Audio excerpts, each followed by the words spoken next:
Hi YouTube, this is your girl Efialoso, and in this video I'm going to be talking about my labor and delivery story. Now, before I jump into my labor and delivery story, let me talk a little bit about my pregnancy. I had what I would say was a good pregnancy. I didn't have any complications. I just had in the first trimester I had some nausea, I had some body pains. I guess my body was getting used to being pregnant. By the time I got to my second trimester, the nausea was okay. It would still come and go, but I was eating good. I just had hemorrhoids, had issues with that. And then I had leg cramps as well. But I was able to deal with it. At this point, I do want to document my journey. I wanted to start documenting when I was pregnant, but um, I was advised to wait till I have the baby and everything is okay, so I just waited. And I feel like now is a perfect time to start documenting this journey of being a new mommy.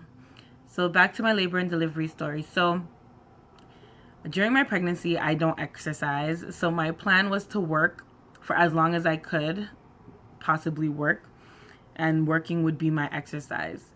That was my plan. That was because I walk around a lot at my workplace.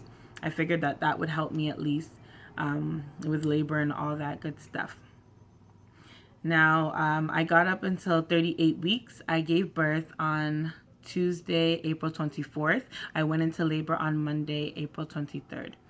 Now, on that Monday, I had an OB appointment. I went to the OB appointment the week before on my 37th week. I had gone in to do my GBS test. Now, a GBS stands for Group B strep. It's an infection. I believe it's an infection. I'm not sure. Don't quote me. I'm not a doctor. And it's when you get a swab to check for that infection. If you have that infection, you are told if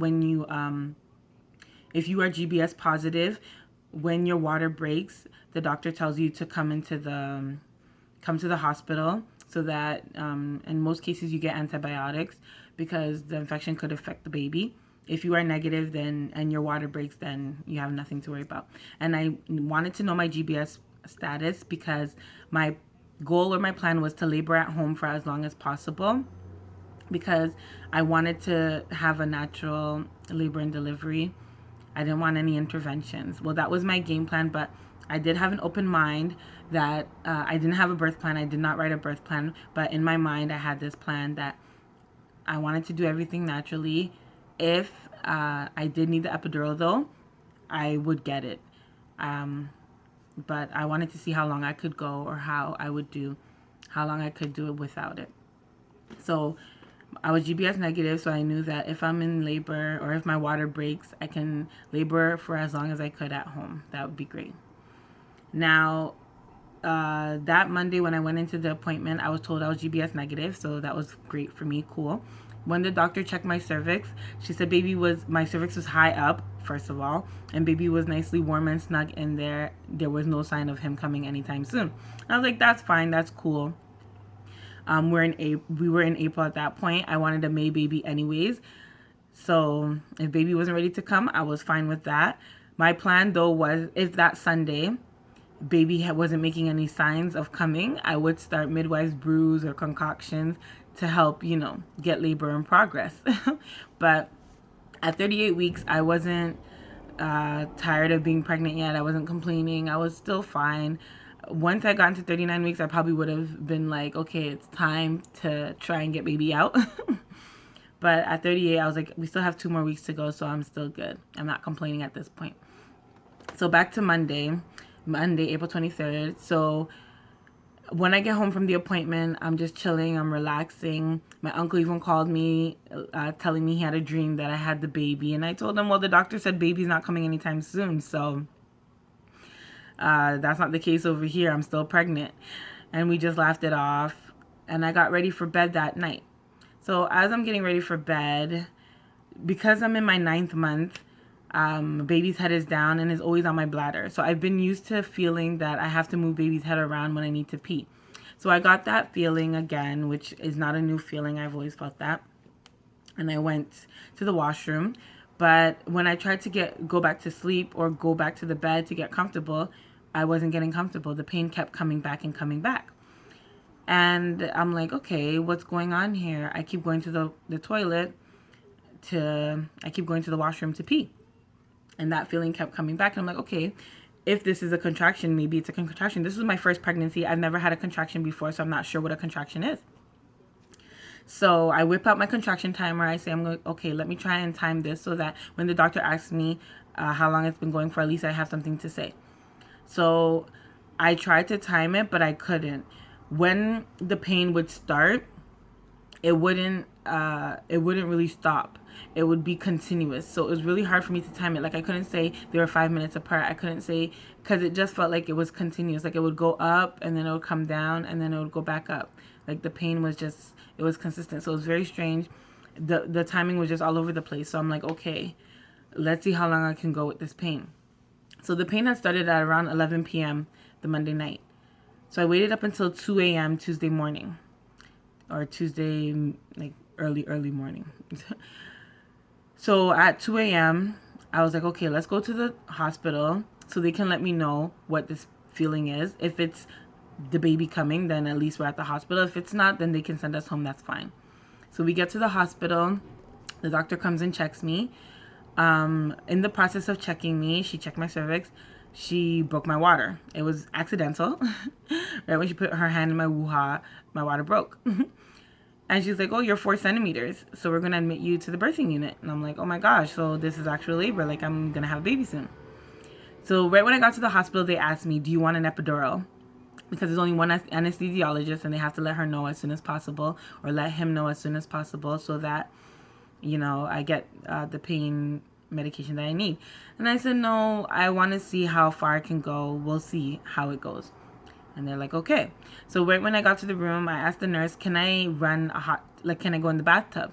And she was like, yeah, sure. So they run a hot tub and I go in the bathtub. The hot water really helped. I was sitting in the hot water. It felt good on my body. It was helping me through the pain. Whenever I'd feel the pain, I'd hunch over, I'd clench, and then it would go away. So at some point, I was starting to get uncomfortable in the tub. So I got up. The only time I was really feeling comfortable was on the toilet. On the toilet, I would hold on to the railing, and then I'd be clenching, and then the pain would go away. So this was going on. We were admitted at 2 a.m. This kept happening. The nurse would be in and out checking on me.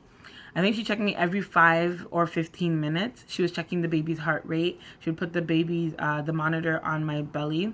She checked the heart rate. It was very annoying. I didn't want anyone touching me. I wanted to focus on the pain, or on getting through the pains. But she had to do her job, so it was whatever. And she was very helpful. I really appreciated her. I had a great nurse for this experience. So once we got to around 5 a.m., at this point I hadn't been checked by the doctor again from the 2 a.m. point. So at 5 o'clock, I tell the nurse, you know what? At that point, I'm getting exhausted. I'm tired. I want to take a nap. I try to lie down. It's uncomfortable lying down. I can't get comfortable. So I say, I think I need the epidural now. And she's like, okay, you've been doing so well without it. Why don't we get the doctor to check you and see how far along you are? And then depending on how far you are, you can get the epidural if you'd like. I'm like, okay, sure, fine. So I get on the bed for the doctor to check me. When she checks me, she's like, oh, you're 8.5 centimeters. I'm like, okay, what does that mean? I don't know how long this is going to go on for, and I'm tired. So yeah, bring the epidural. I think I need it. So the nurse is like, okay, she has to run an IV. I'm like, okay, bring the IV. I'm just going to go use the washroom. So I get off the bed to go to the washroom. I don't make it to the washroom. I squatted in front of the washroom door and said, I think the baby's coming now. I need to push. She was like, please get on the bed. Please come back and get on the bed. So I get back on the bed. The doctor comes and she's like, yeah, it looks like you have to start pushing. So they show me how to push. So my first push, I've never pushed before. I pushed the baby out. I don't know how to push. And I'm like, they don't teach you how to push. So I'm doing, and she's like, you're not going to get the baby out that way.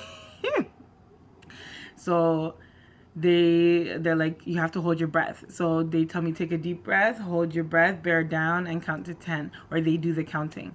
And I'm like, I can't. I have to breathe. At this point, I'm exhausted. They told me to hold my legs. I can't even hold my legs. Like with my legs bent, I can't. So the nurse, they're helping me. They're bringing my head in. And they're like, take a deep breath, hold, and push, and count to 10. And then take a deep breath. And I felt like it was the hardest thing ever to do. So I'll keep doing this, and I'm like, is this even working? Is baby coming out? Like, they tell me to do it each time I feel the contraction. So I'd feel the contraction. And sometimes when the contraction would even come, I'm so tired that I'm just laying there. And they're like, oh, is there not a contraction coming? Like, they didn't have a monitor thing on me. She just had the baby heart monitor that she would keep holding onto my stomach. But I didn't have, like, anything strapped down to my tummy because I was walking around and everything. And everything happened so fast that I guess they just didn't have time to put one on me. So they didn't know when I was having the contraction. Only I knew. And when I was tired, I'd just be laying there. And they're like, are you sure none has come yet? And I'm like, yeah. Let's get this. Let's try and start this now. So I do the pushes, and I'm like to my husband, can you see if the baby's head is coming? Because I don't feel like my pushes are doing anything. And he's like, nope, he's not looking. He doesn't want to see anything down there. So we keep pushing, and then the doctor tells me the baby's head is out. And I'm like, oh my gosh, really? And she's like, you want to touch it? I'm like, no, I want to get this baby out of me. So she's like, okay, once the baby's head was out, I was like, she told me to stop pushing. It's only left with the shoulders. Now I'm going to feel a burn. Oh, yes, a burn I did feel. They call it the ring of fire. Oh my gosh. It at that point, it was starting to hurt. During the pushing time, I wasn't feeling too much pain. It was actually feeling better than the pain I was feeling before. But once the burning started, I was like, I kept saying, because mind you, I'm feeling everything. So they're like, you have to push out the shoulders. I'm like, how am I going to get these shoulders out? So I take a deep breath and I push. And I feel a gush of water coming out. And baby comes out. And they put the baby on top of me. And then I start smiling. I'm like, oh my gosh, I actually did it. And then it's just like, wow, this is the first time I've seen you smile since you've been here. I'm like, well, how am I supposed to smile? Come on. So at that point when baby was born, I did tear. I had a 1-degree tear. So they were stitching me back up. They had given me an injection of lidocaine to numb the area, but it did not numb anything. I could feel the needle. I could feel the thread. I felt everything. And I kept going, ash, ash, ash, during the whole process of them sewing me up. She gave me a few stitches, I think like 2 or 3. And I asked if I was bleeding a lot. They're like, no, it wasn't a lot of bleeding. It was very minimum.